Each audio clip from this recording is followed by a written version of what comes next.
Saatnya kami baca dan merenungkan firman, Roh Kudus mengurapi kami.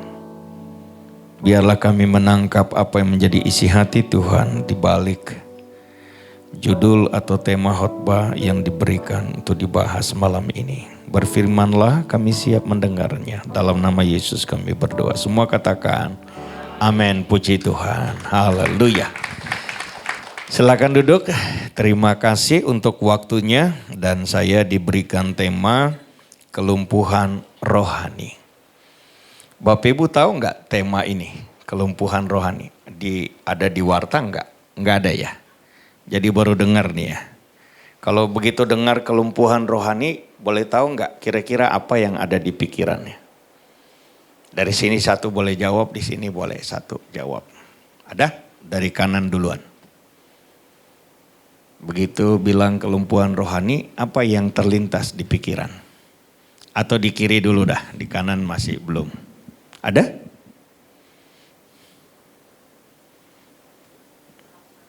Oh yang kanan, apa? Stagnan. Oke. Apa Pak? Tidak berfungsi sebagaimana mestinya. Nah kalau ini rohani jadi kira-kira apa ya? Iya, kelumpuhan rohani jadinya yang terlintas apa di balik kata itu? Mati, kalau mati nggak lumpuh lagi nih. Udah mati pokoknya. Gimana Pak? Tidak berfungsi seperti yang diinginkan. Oke, baik. Terima kasih banyak untuk jawaban-jawabannya. Bapak Ibu Saudara yang diberkati oleh Tuhan, saya hanya mau berkata begini, bahwa di Alkitab itu yang ada suam-suam kuku. Dan kelumpuhan rohani itu tidak bersinggungan dengan suam-suam kuku. Suam-suam kuku itu artinya enggak bersemangat, suam-suam kuku itu artinya enggak punya komitmen dengan Tuhan, begitu ya. Atau orang yang tadinya giat sekarang tidak. Sementara kalau kelumpuhan rohani lebih kepada kita ini enggak punya greget lagi, enggak punya kekuatan untuk berharap, kekuatan percaya, tidak punya kekuatan setia, begitu ya. Bahkan kita ini sebetulnya kita punya kuasa untuk kita bisa melakukan mujizat ini dan itu, tetapi kemudian kita karena salah fokus dan sadar nggak sadar, kekuatan itu mulai berkurang. Dari kekuatan mulai berkurang itu akan berujung kepada kita menjadi lumpuh rohani. Kalau bilang lumpuh itu belum bisa dibilang mati ya, tetapi akan sampai ke situ. Ini jari saya atau tangan kanan saya ini dulu bisa angkat beban 50 kilo. Tapi nggak pernah dipakai, nggak pernah dilatih, kekuatannya menurun. Gitu ya. Bapak Ibu biasanya 2 puasa bisa. Sebulan tuh bisa ambil 3 hari full, 2 puasa 72 jam. Tapi setelah itu sudah sibuk atau sudah diberkati per hari aja nih. 3 hari berturut-turut kayaknya udah rasa berat banget. Ada satu pengusaha, kalau saya sebut nama mungkin ada yang tahu ada yang tidak, tapi kalau saya sebut produknya pasti semua tahu. Ini orang dia bangkrut waktu Krismon, dan karena kebangkrutan itu dia jadi botak. Dan dia setiap jam 4 pagi dia berdoa, dan dia cerita ke kami bahwa setelah usahanya pulih, yang tadinya jam 4 itu sangat mudah bagi dia untuk berdoa, sekarang menjadi sulit berdoa. Jadi saya sampai pada ujung bahwa kelumpuhan rohani itu adalah tidak ada lagi dorongan dari dalam. Hasrat untuk ketemu Tuhan tuh nggak ada. Keinginan untuk mau buat sesuatu bagi pekerjaan Tuhan itu nggak ada. Sementara orang itu bukan tidak ke gereja, dia ke gereja. Tapi kegiatan ke gereja itu hanya sebatas kegiatan rohani saja. Nggak ngalami perjumpaan pribadi dengan Tuhan. Saya nggak datang ibadah, ntar ditelepon sama Pak Andreas. Jadi saya datang aja. Badan ada di sini, nyanyi juga tapi hati pikirannya nggak tahu ada di mana. Itu model-modelnya seperti itu. Kalau jemaat Efesus itu mereka bukan lumpuh rohani. Mereka kehilangan ketajaman. Ketajaman yang dari dalam atau kekuatan yang dari dalam, yaitu kasih. Mereka masih punya kepekaan untuk bisa melihat ini hamba Tuhan nih palsu atau benar. Mereka masih punya itu. Kegiatan masih sama. Tetapi kasih akan Tuhan udah jauh ternyata. Hilang. Ya, dalam, jatuhnya terlalu dalam. Saya punya kalimat ini ada di slide. Kelumpuhan rohani adalah suatu kondisi spiritual. Suatu kondisi spiritual seseorang yang kehilangan kekuatan dan kehidupan rohaninya. Sehingga tidak memiliki semangat untuk hidup dalam iman dan tidak dapat mengalami hubungan yang intim dengan Tuhan. Ini bukan karena Tuhan jauh pergi, juga enggak. Bukan setiap kali dia mengetok pintu hadirat Tuhan kira-kira begitu Tuhan gak pernah buka, juga bukan. Tapi ini telah terjadi pergeseran perlahan, tapi pasti. Makin lama makin jauh.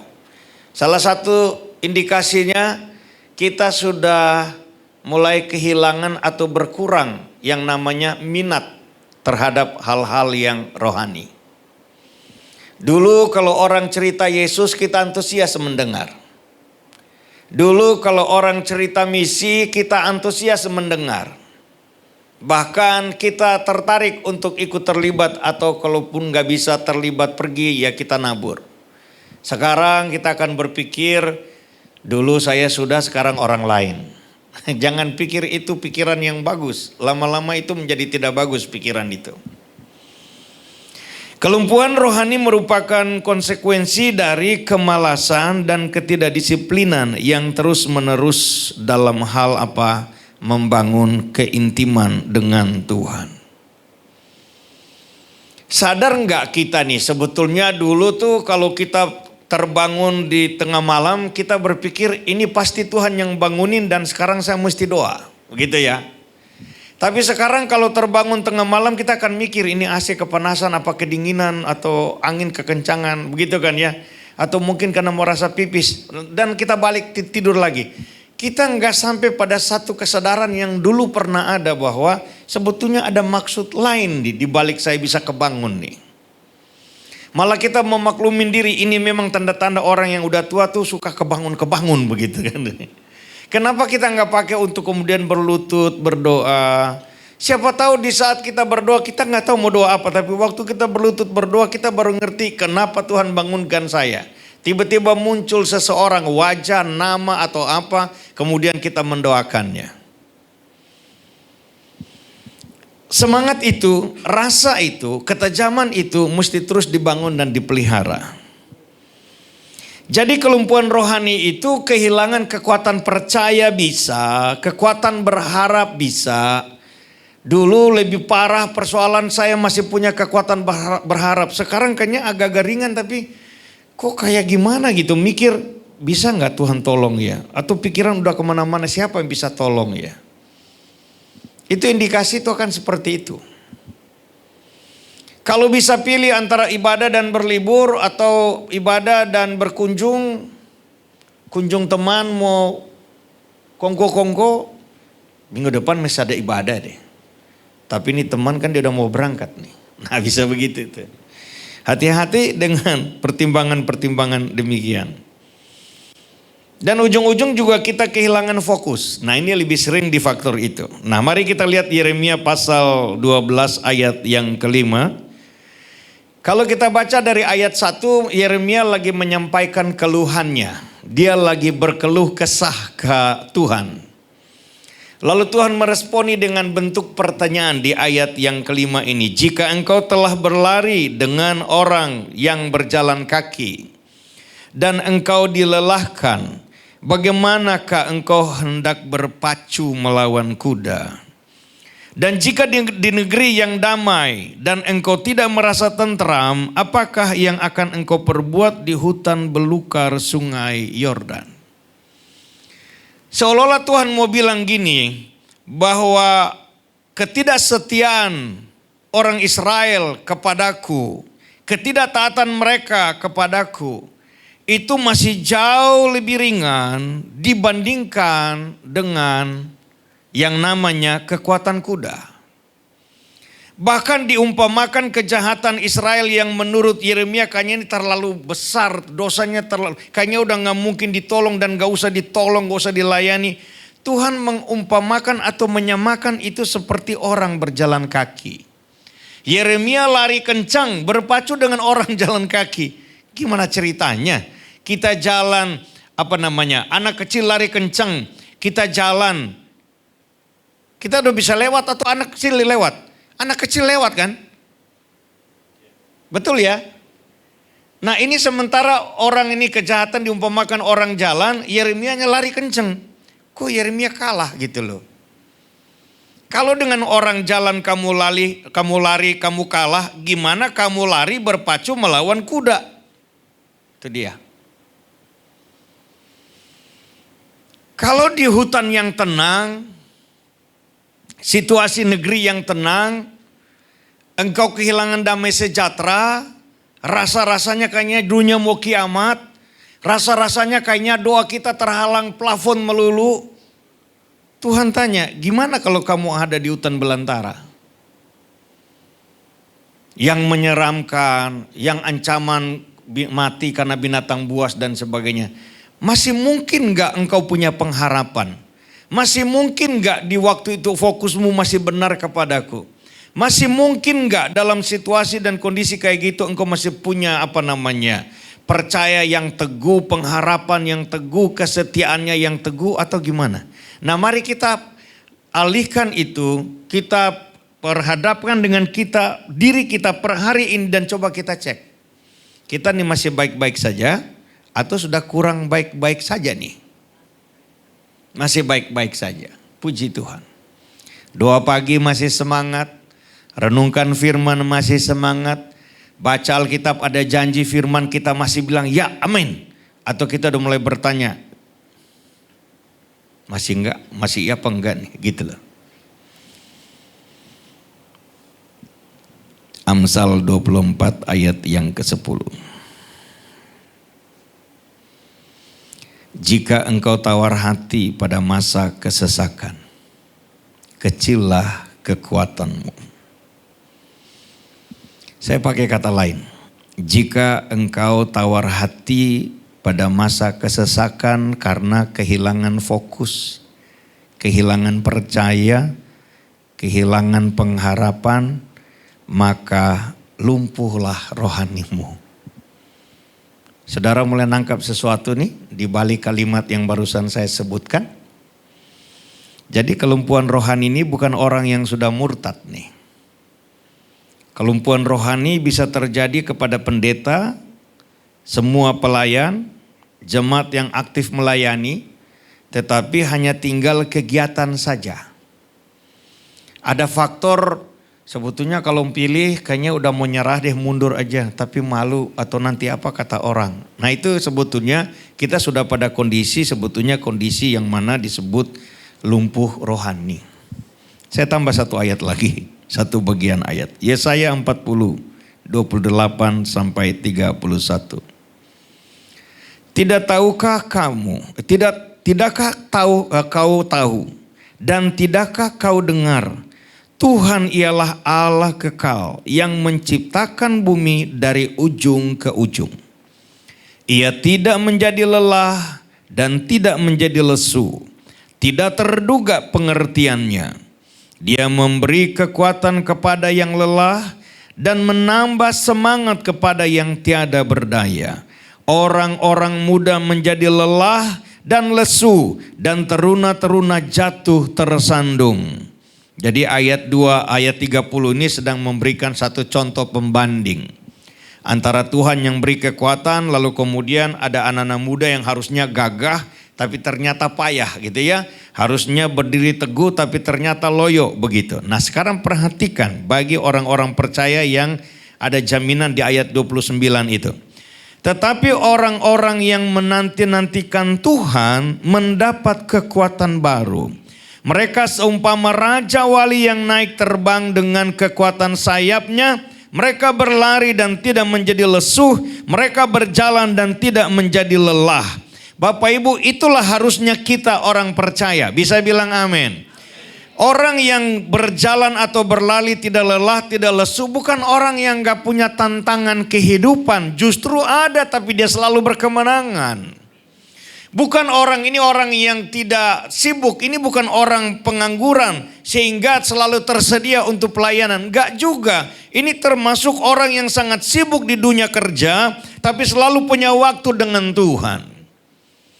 Ini bukan pendeta yang terlalu sibuk sehingga tidak bisa melihat jemaat lagi karena harus kemana dan kemana. Dalam kesibukan, kecapean dia tetap punya waktu tersedia baik untuk keluarga, baik untuk pelayanan, terlebih untuk Tuhan. Nah, ini hanya bisa terjadi kalau kita sadar diri siapa kita dan kenapa kita masih hidup. Kalau selama kita masih hidup artinya tugas kita belum selesai. Selama kita hidup artinya tenaga kita masih ada. Kalau kayak baterai itu masih full isinya. Yang harus kita pakai sampai habis. Tetapi kalau umpamanya semangat hidupnya, kekuatan percayanya, kekuatan berharapnya hilang. Walaupun sebetulnya kita ada waktu dan orang manggil kita minta tolong doa dan segala macam. Kita masih punya lebih banyak alasan daripada mengiyakan. Di gereja kita bisa bikin ini dan itu. Tapi jika kita udah gak punya semangat, gak tertarik lagi kepada hal-hal yang rohani, kita akan punya 1000 alasan untuk berkata tidak atau menolaknya. Dan jangan bilang itu biasa. Itu ada ciri-ciri, ada kisi-kisi, ada tanda-tanda bahwa kerohanian kita lagi sedang bermasalah. Tapi sebaliknya kalau saya bilang gini, jangan puas dulu kalau kita masih ada jam doa, masih baca, renungkan firman. Dicek lagi hati kita di saat kita melakukan itu. Masih ada gregetnya enggak? Masih menggebu-gebu untuk Tuhan enggak? Atau karena merasa saya anak Tuhan, saya pelayan, jadi saya mesti ada doa, mesti baca Alkitab. Kalau itu dasarnya, sebetulnya rohani kita sedang bermasalah. Dan itu akan berujung kepada kelumpuhan rohani. Kelumpuhan rohani saya ganti kata lain, ketidakberdayaan kita dalam hal-hal spiritual. Ketidaktertarikan kita untuk hal-hal yang menyangkut agenda Tuhan.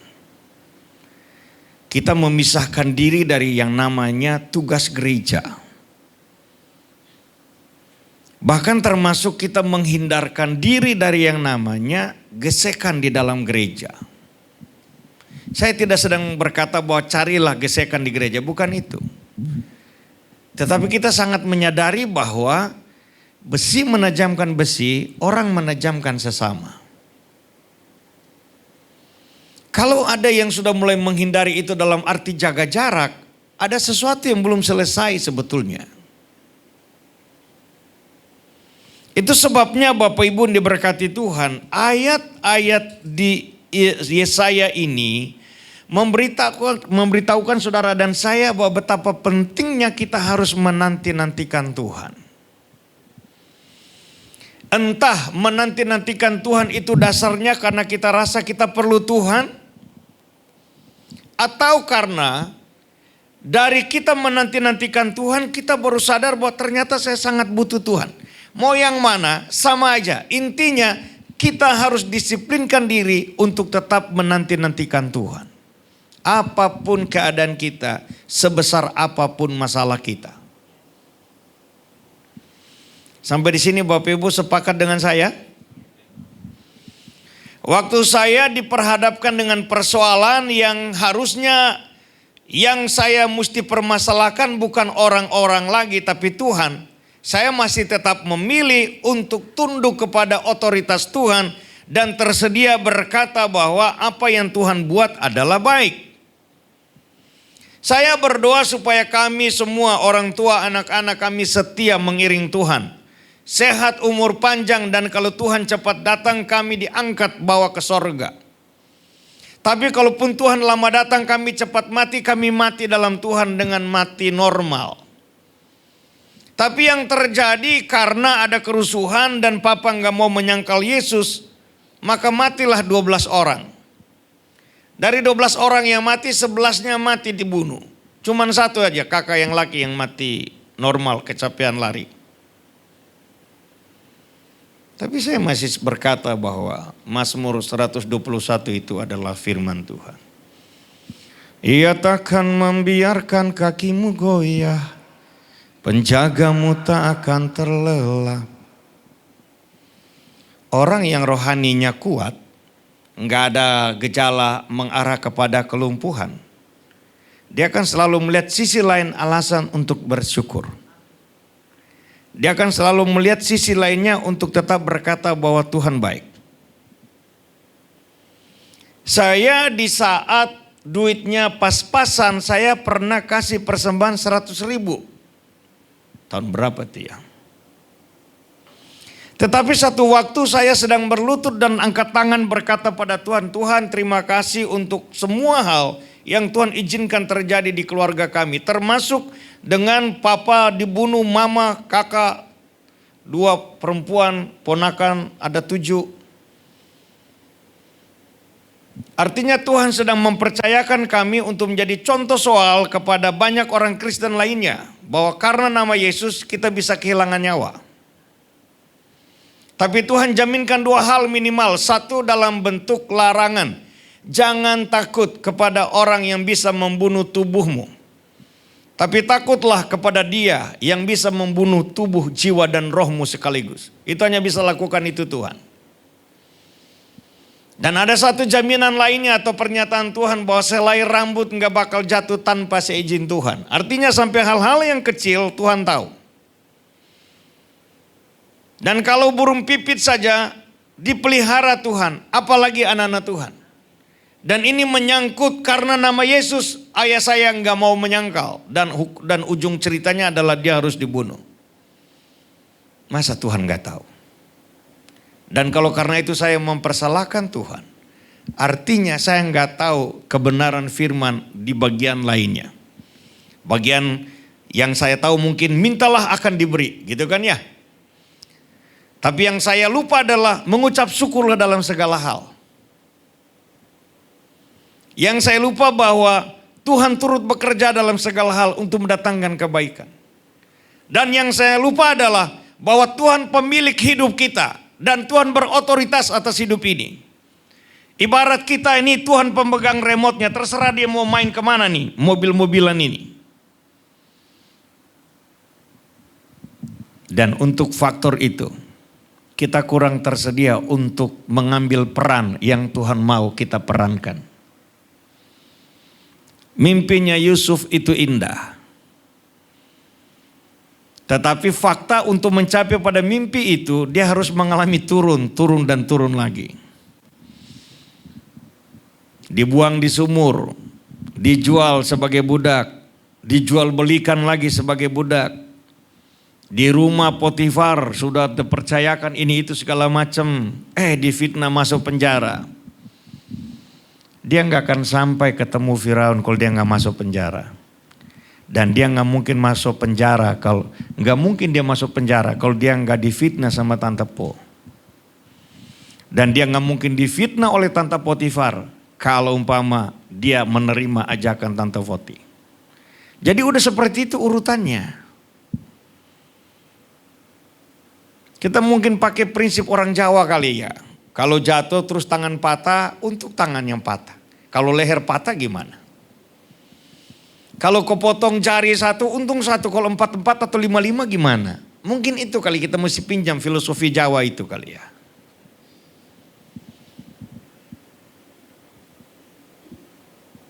Nah, seringkali kita kurang di situ. Karena apa? Kita terlalu fokus pada fokus yang tidak seharusnya untuk kita fokuskan. Satu ayat lagi sebelum saya masuk pada poin-poinnya. Ibrani, nah ini kondisi kita sekarang ada di sini nih. Ibrani 12, 26, 27. Waktu itu suaranya menggoncangkan bumi, Tetapi sekarang ia memberikan janji, satu kali lagi aku akan menggoncangkan bukan hanya bumi saja, melainkan langit juga. Ungkapan satu kali lagi menunjuk kepada perubahan pada apa yang dapat digoncangkan, karena ia dijadikan supaya tinggal tetap apa yang tidak tergoncangkan. Mangga yang gak ada buah gak akan dilempar sama anak-anak. Dan cabang-cabang yang gak ada buah di ujung-ujung sana gak akan digoyang-goyang sama orang. Dan dulu waktu kami kecil di kampung tuh ada pohon asam. Di sana kami bilang pohon asam Jawa. Pohon itu kalau dia lagi gak berbuah, kami gak ke situ. Gak disentuh, gak dilempar, gak diapa-apain.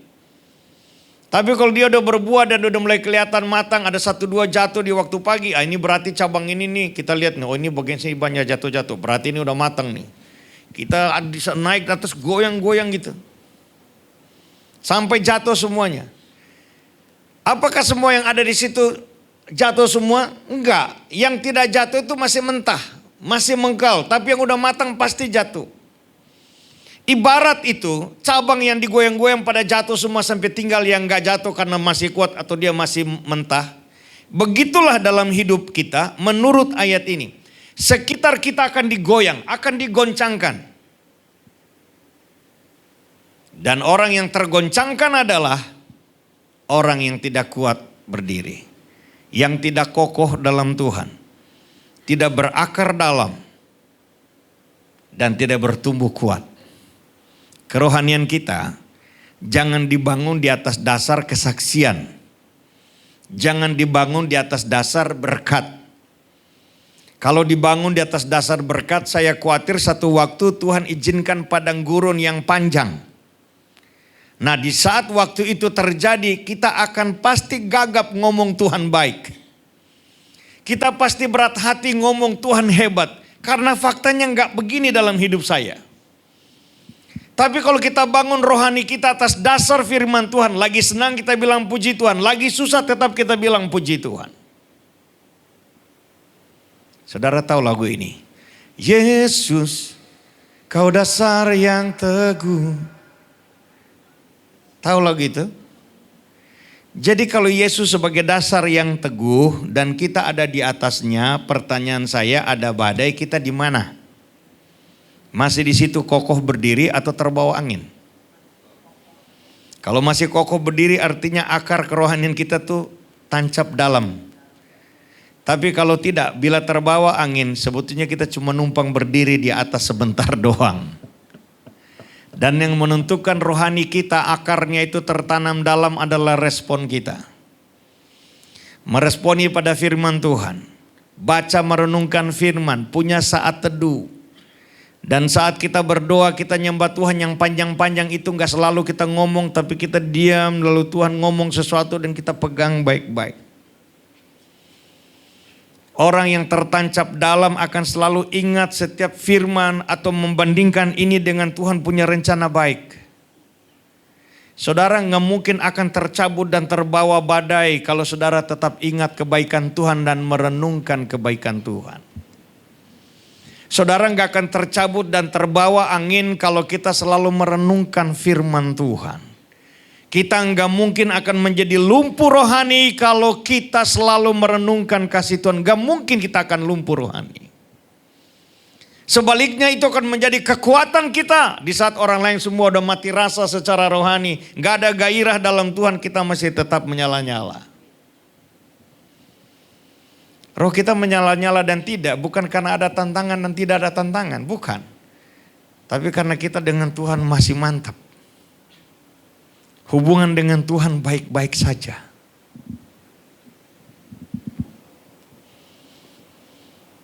Sekarang ini goncangan demi goncangan terjadi.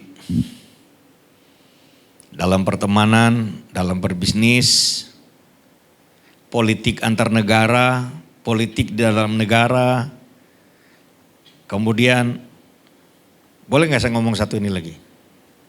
Saya pakai kata sekuler ya, persaingan antar gereja.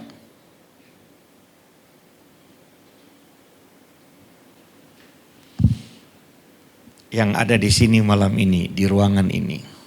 Ini pertanyaan gak usah dijawab. Yang jelas pertanyaan ini bukan iseng, bukan. Tapi untuk Bapak Ibu renungkan.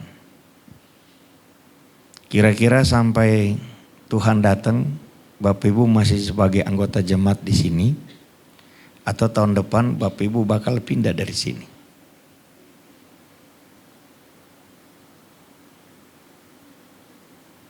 Kalau Bapak Ibu masih tinggal di sini hanya dua kemungkinan. Tempat yang lain jauh dari rumah.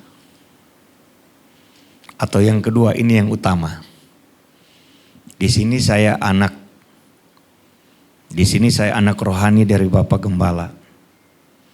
Di sini saya saudara dari banyak saudara yang lain. Saya di sini karena disinilah rumah untuk saya bertumbuh. Disinilah rumah keluarga rohani saya.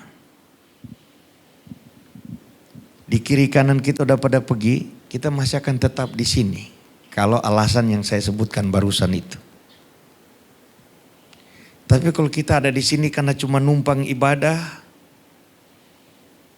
enggak tunggu sampai habis Natal kali, udah pada berhamburan nih.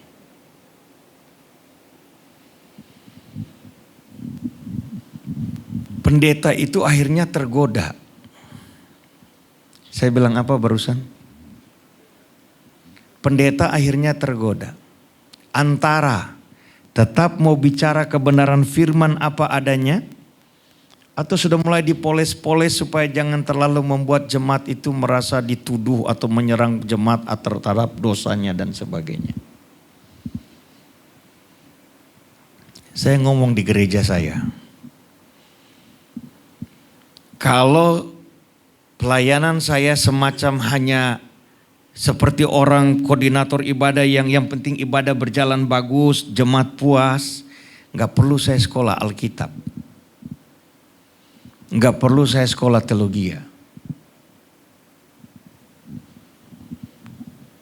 Kalau jemaat melakukan ini dan itu karena dipuji-puji, saya ini termasuk yang jago lakukan itu.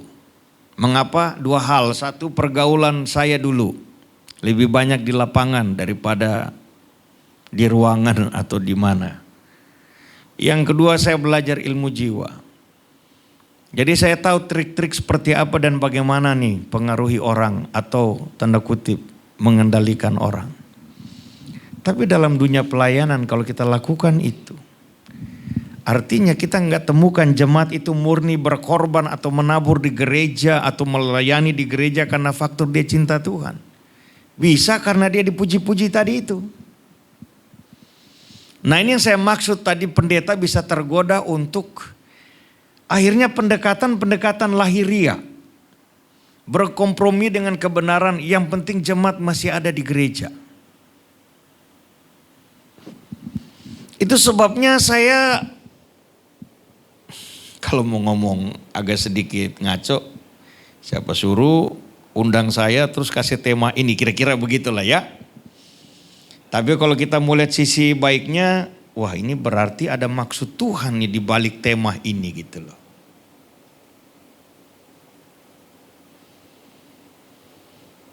Saya ngomong di gereja kami, yang menurut saya jemaat yang setia itu bukan yang semua kegiatan gereja dia ada. Saya waktu berdiri di mimbar di ruang ibadah kami yang pertama dulu itu, ada tiang besar begitu dua berderet ke sana begini. Saya bilang ini nih tiang ini, kalau ibarat saya mau bilang jemaat itu setia nih contoh nih, tiang ini dia miring nih. Tapi saya nggak lari keluar, nggak takut dengan dia roboh timpa saya. Tapi saya berusaha tahan bikin dia jadi lurus lagi. Dan jemaat itu ada yang lari tapi ada yang diam di tempat bantu saya untuk lurusin lagi. Menurut saya itu yang setia. Mengapa? Karena setia itu nggak ada urusan dengan apa yang kita ngomong. Nggak ada urusan dengan apa yang kelihatan depan mata yang kita lakukan. Karena setia itu berurusan dengan waktu. Karena berurusan dengan waktu, maka waktulah yang akan beritahu kita ini setia atau tidak.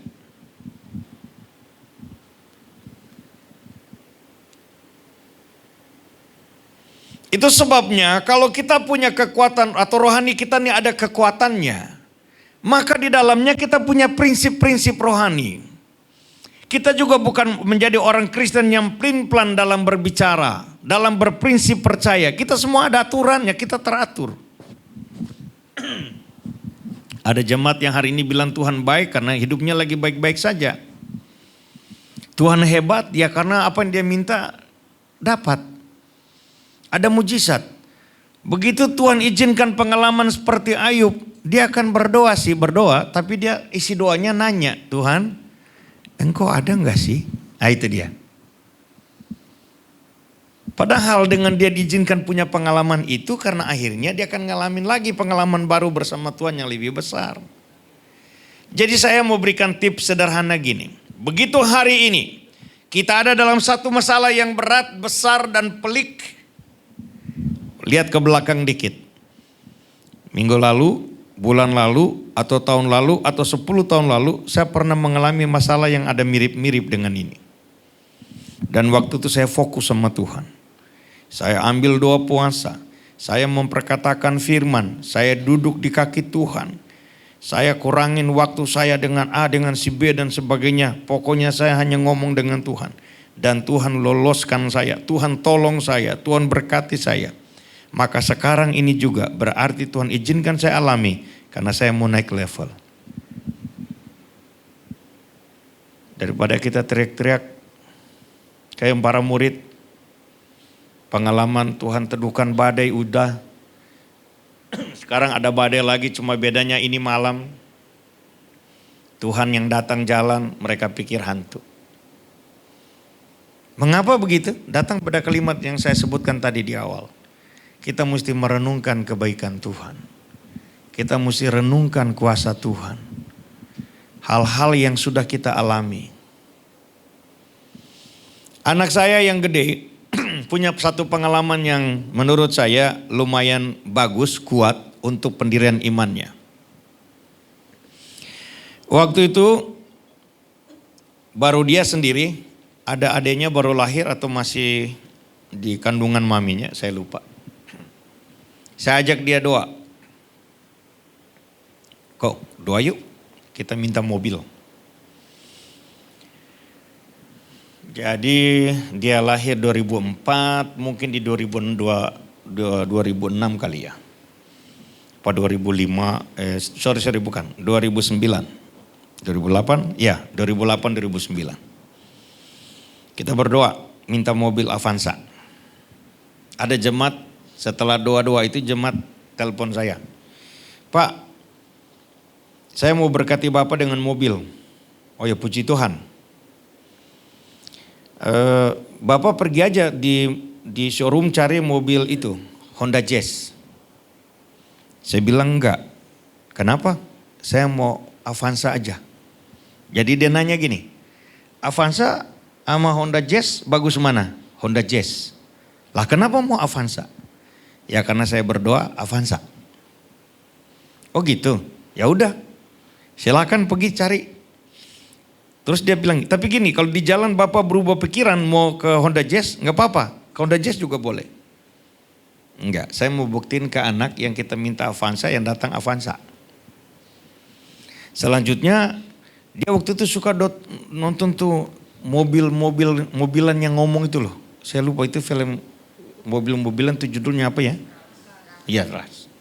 Terus dia bilang gini, Papi, yang ada mobil omon dong gitu.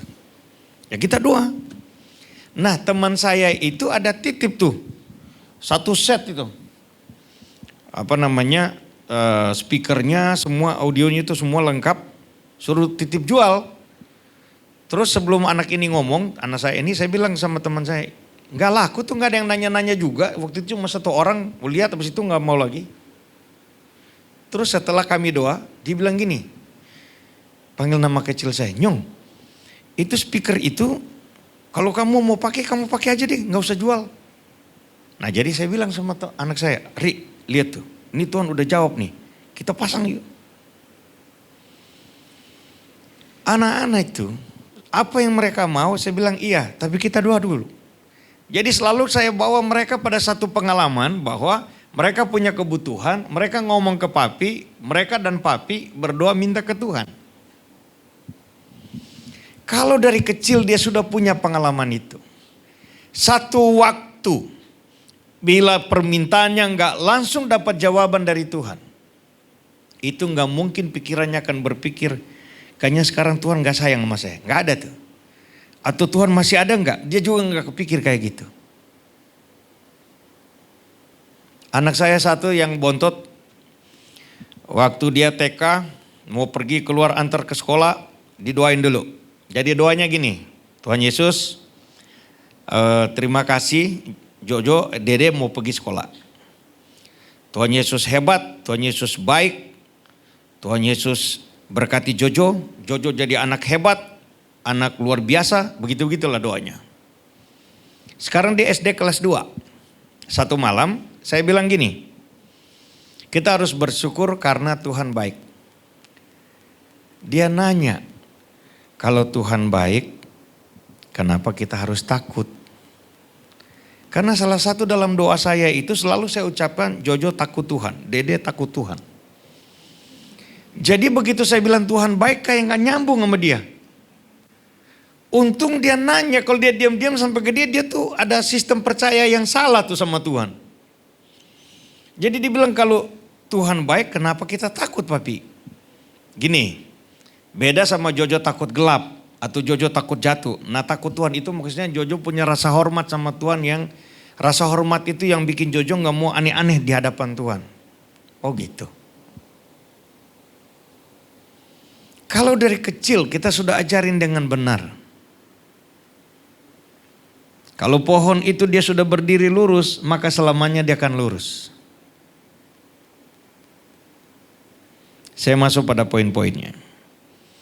Apa yang harus kita lakukan supaya kita terhindar dari kelumpuhan rohani?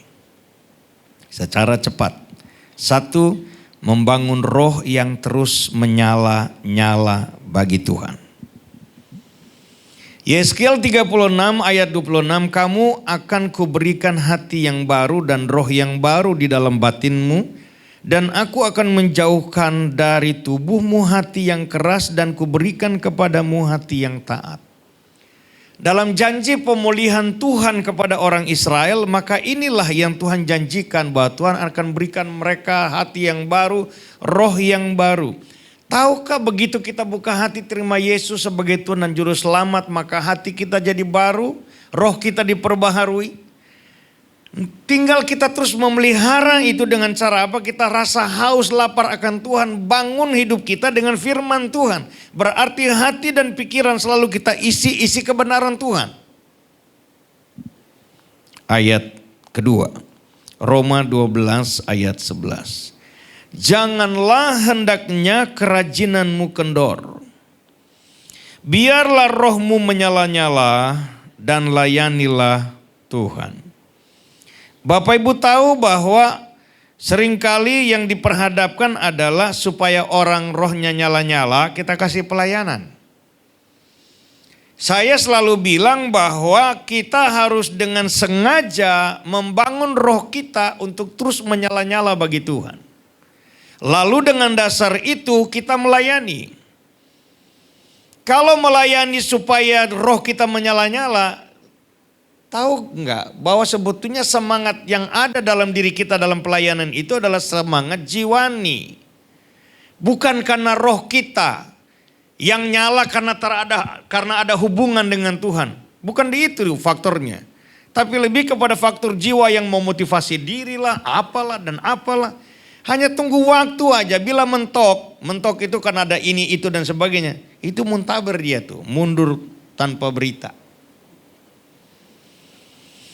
Jadi nomor 1 supaya kita ini rohnya terus menyala-nyala, memang harus dengan sengaja kita bangun. Dan dengan roh yang menyala-nyala itu kita iring Tuhan, dengan roh yang menyala-nyala itu kita melayani. Yang setuju katakan amin. Yang kedua, memiliki dan menjaga fokus kepada Tuhan secara benar.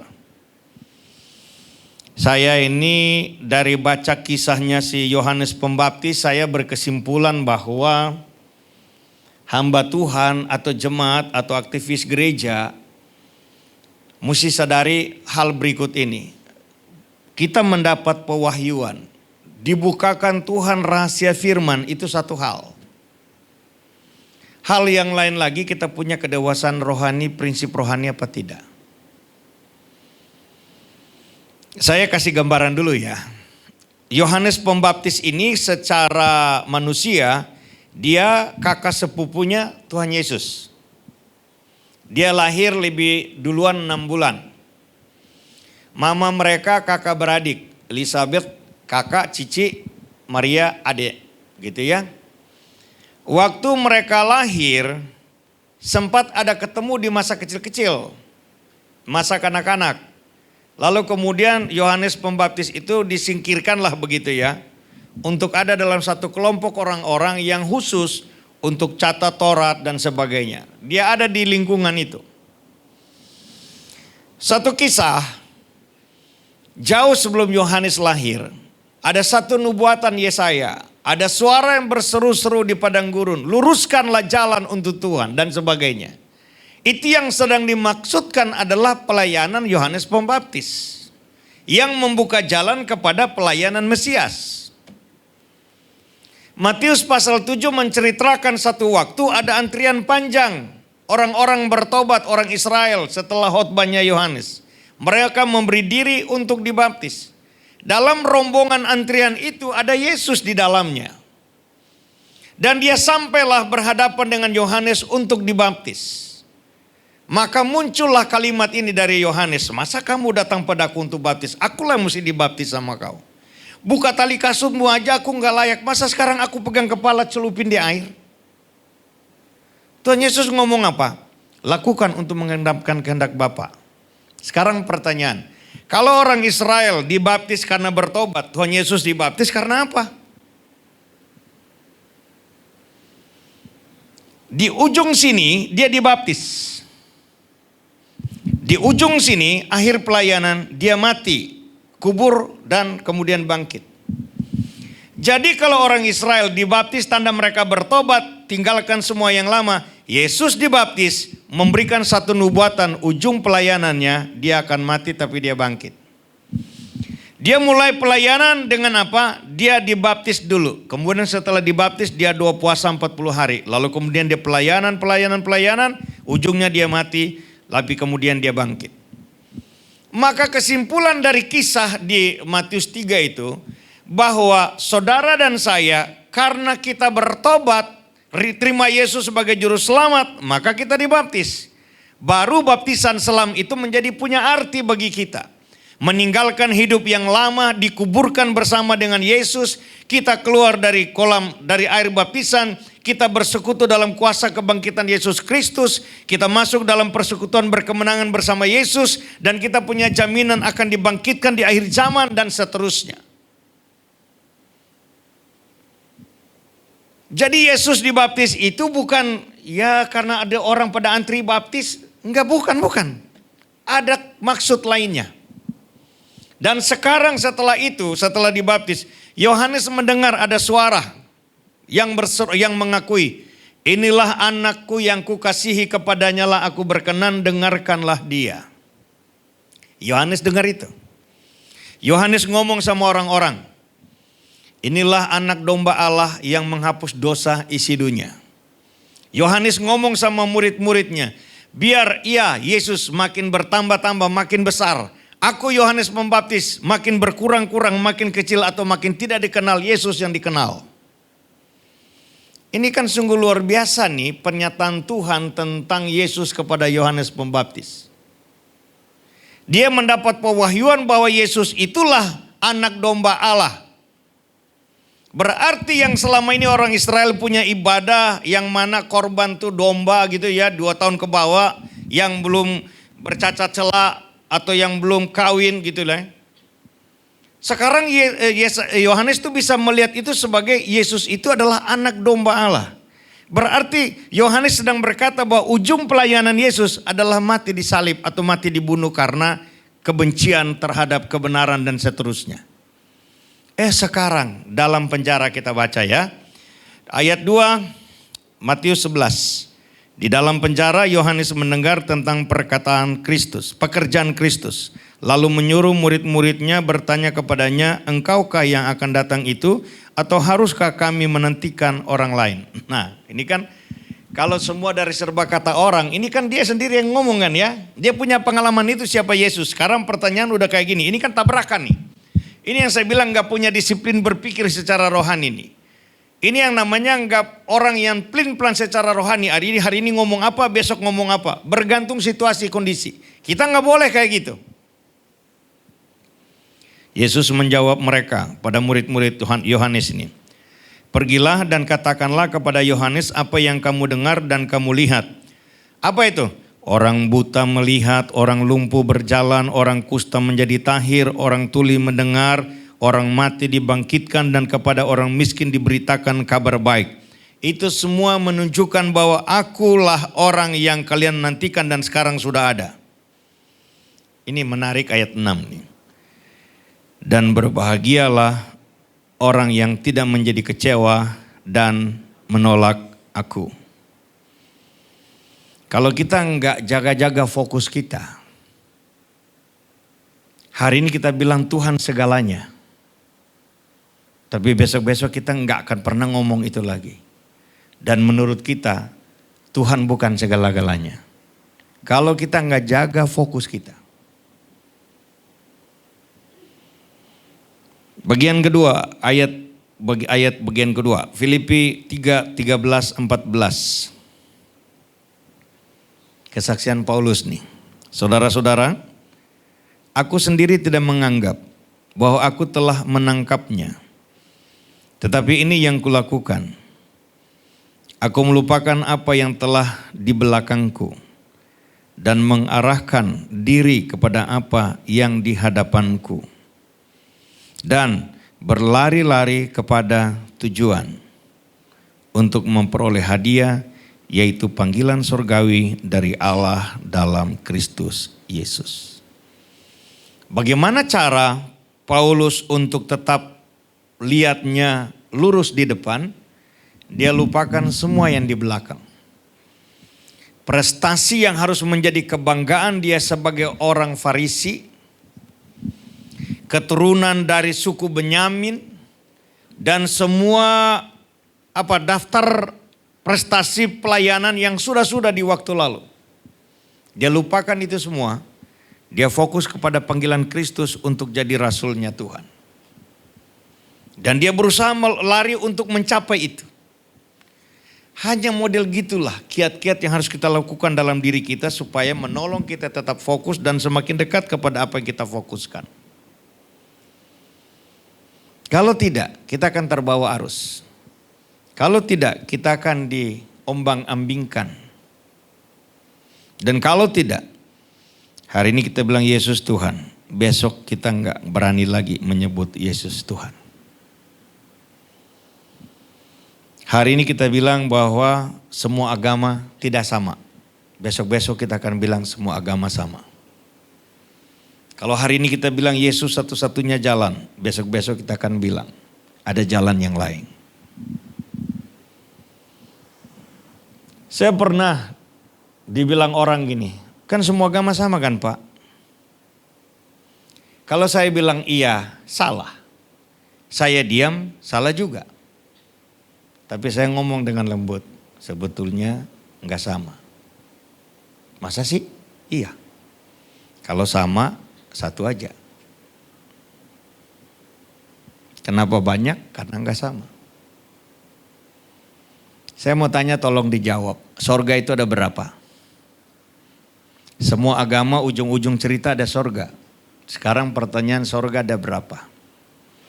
Kalau sorga cuma satu, kita harus sungguh-sungguh percaya itulah tempat tinggalnya Tuhan Yesus. Berarti di luar Tuhan Yesus nggak akan sampai di tempat itu. Karena bahasa lain sorga itu adalah rumahnya Tuhan.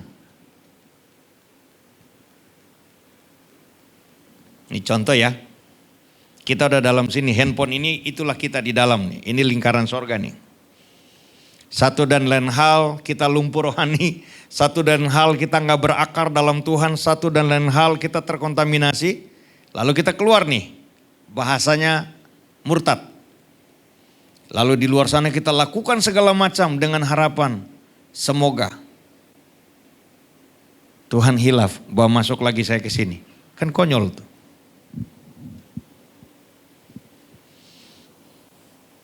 Yang ketiga, yang terakhir. Jadi papa saya itu bukan fanatik Kristen. Kalau fanatik Kristen atau agama ujung-ujung semua sama, dia pasti menyangkal Yesus. Tapi karena dia fanatik Yesusnya, dia ngomong sama kakak saya. Kakak datang bawa pesan, Pak, kata mereka satu-satunya cara mereka bisa tolong om dan anak-anak, papa dan kita semua. Papa mesti pindah keyakinan, berarti kita semua ikut pindah keyakinan, baru nanti diamankan di rumah imam. Papa saya bilang, enggak ada alasan menyangkal Yesus. Kalaupun harus mati dalam Tuhan Yesus. Nah itu iman yang teguh tuh begitu. Karena dasarnya Yesus yang teguh. Ibrani 12:28, jadi karena kita menerima kerajaan yang tidak tergoncangkan, marilah kita mengucap syukur dan beribadah kepada Allah menurut cara yang berkenan kepadanya dengan hormat dan takut. Dalam karya keselamatan Tuhan Yesus, saudara dan saya dipindahkan dari kerajaan iblis kepada kerajaannya. Kolose 1 ayat yang ke-13. Dan karena kita adalah anak-anak kerajaan, maka mari kita buktikan bahwa kita anak kerajaan. Anak kerajaan Allah, anak kerajaan sorga. Roma 14 ayat 17 bahwa kerajaan sorga bukan soal makan dan minum, tapi soal kebenaran, damai sejahtera dan sukacita oleh Roh Kudus. Dan mengapa ada orang murtad karena kehilangan kebenaran, kehilangan sukacita, kehilangan damai sejahtera? Berarti kita nggak ada dalam kerajaan itu dong. Sesimpel itu cara berpikirnya.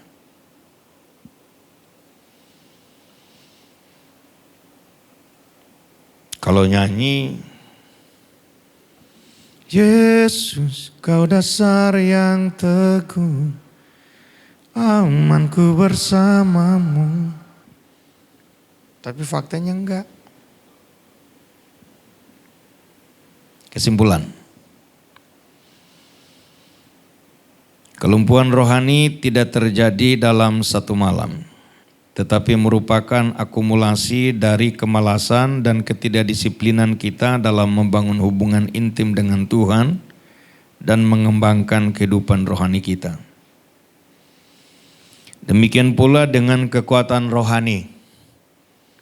Kekuatan rohani juga karena akumulasi dari kedisiplinan kita membangun hubungan yang intim dengan Tuhan dan dengan sengaja membangun manusia roh kita. Papa saya begitu bertobat, semua ilmu hitamnya dibakar, maka dia sangat fanatik bukan gereja atau agama tetapi pada kebenaran. Kami semua dididik dengan prinsip-prinsip kebenaran. Senin sampai Jumat tiap pagi kami doa sama-sama. Kakak beradik semua, kakak ipar semua. Baca Alkitab, berlutut. Setiap hari tanpa ada penjelasan ayat yang kami baca. Waktu saya udah gede, udah sekolah di kota, libur pulang ketemu mereka baca Kisah Rasul.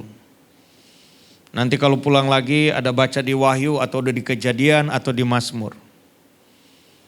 Dan itu dari dulu mulai papa bertobat sampai mati itu. Papa bertobat, saya umur 2 tahun kurang. Papa mati itu saya umur 29 tahun. Jadi taruhlah 25 tahun lah ya. Dibulatin aja, dikurangin bukan ditambahin. Tiap pagi baca Alkitab. Kejadian Wahyu, Kejadian Wahyu, Kejadian Wahyu gitu.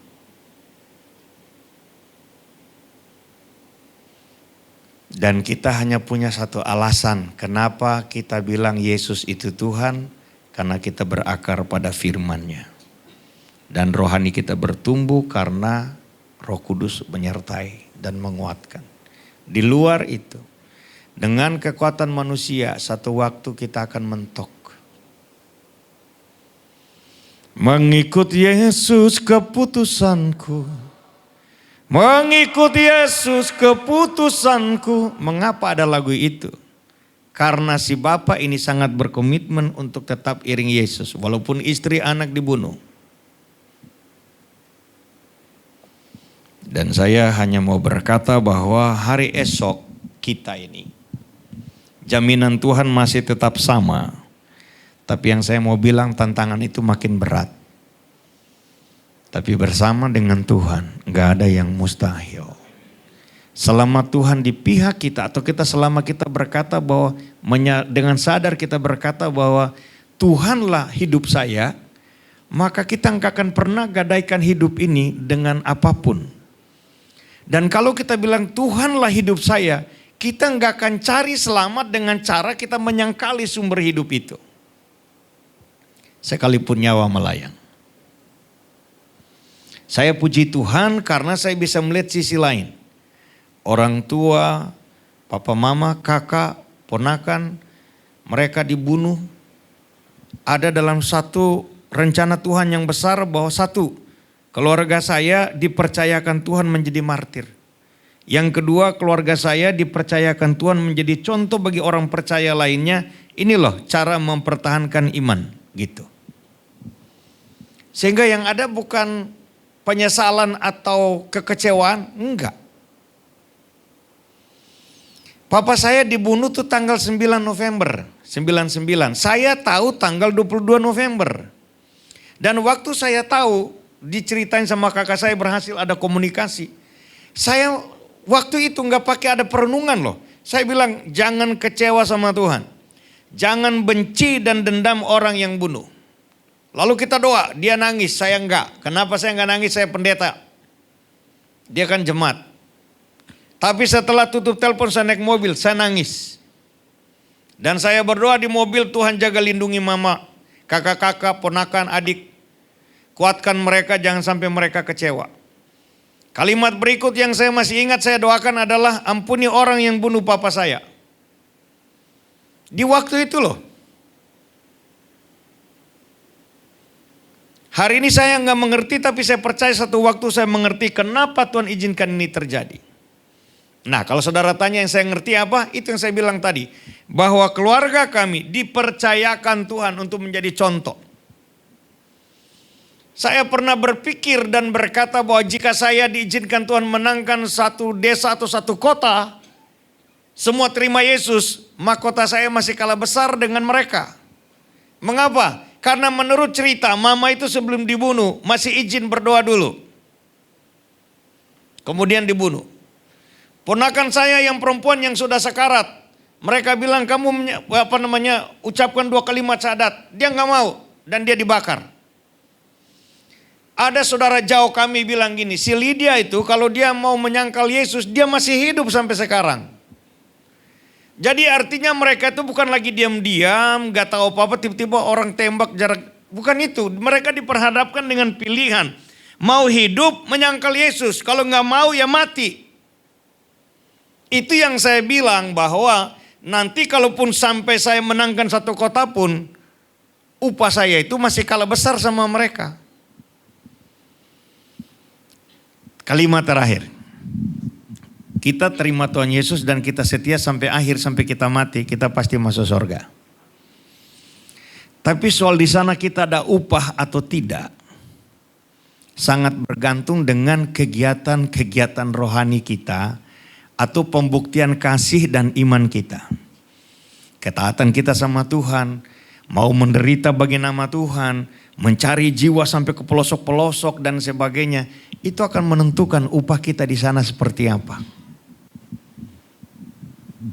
Tuhan Yesus memberkati kita semua.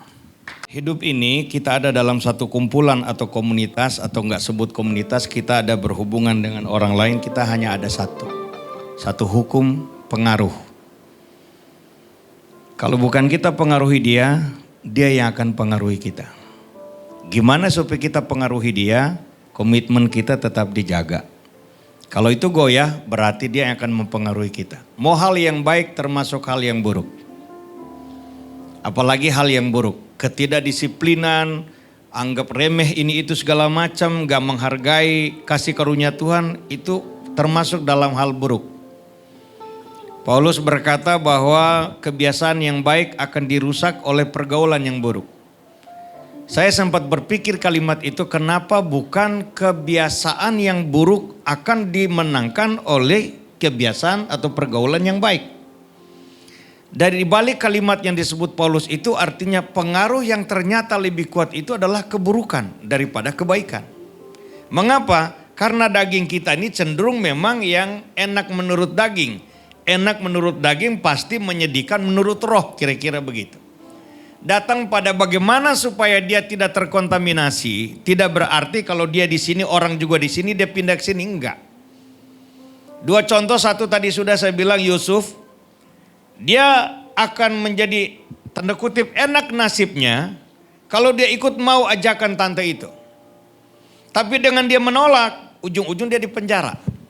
Satu. Yang kedua, Samuel waktu masih kecil, ini kalau kita bicara anak-anak ya, mereka itu cenderung belajar itu adalah melihat dibandingkan mereka dengar.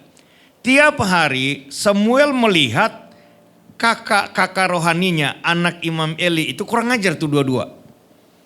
Hebatnya Samuelnya itu kok nggak terpengaruh loh. Saya ulangi, anak-anak itu suka meniru.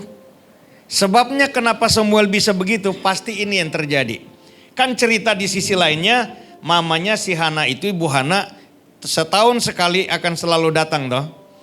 Datang untuk dua hal, satu mempersembahkan korban, yang satu lagi bawa jubah. Berarti kan dia mengikuti nih pertumbuhan fisiknya Samuel.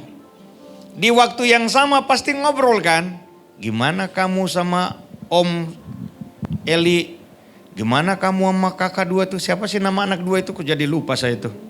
Anaknya Imam Eli itu dua orang itu siapa ya? Nanti lihat aja ya di 1 Samuel 1, 2 dan 3 ya. Lalu kemudian kamu jangan nakal-nakal ya, ingat ya. Kamu itu mama minta loh sampai nangis-nangis sama Tuhan loh. Kamu dikasih tuh sama Tuhan. Jadi hidup kamu mesti baik-baik. Pasti ada itu nasihat, ada kerinduan, ada, dan selalu didoakan tuh. Saya masuk pada aplikasi, saya berkomitmen saya mesti menangkan dia. Berarti saya mesti jaga kata saya. Seperti Paulus bilang sama Timotius, jangan orang anggap kamu rendah karena kau muda. Supaya orang gak meremehkanmu apa yang kamu lakukan. Jaga dirimu dan jaga pengajaranmu. Berarti satu, saya mesti jaga diri saya. Yang kedua, saya mesti terus bangun diri saya. Yang ketiga, saya harus terus penuhi memori-memori saya dengan hal-hal yang baik. Sehingga yang tidak baik itu gak bisa menang dalam pertempuran di pikiran kita. Itu saja yang bisa saya jelasin, Bu. Oke, seandainya gini ya Pak. Jadi hal ini udah disampaikan.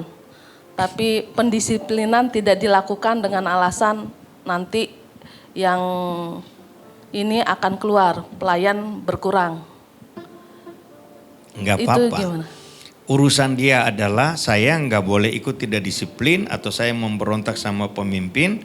Bahkan tugas dia adalah mendoakan pemimpinnya. Lalu kemudian apalagi memberikan contoh. Satu waktu di gereja kami dulu ada satu anak muda. Dia protes dua hal.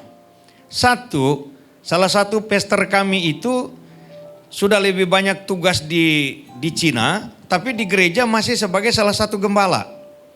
Dia bilang kenapa nggak dicoret aja. Yang kedua, yang saya mau jelasin yang kedua.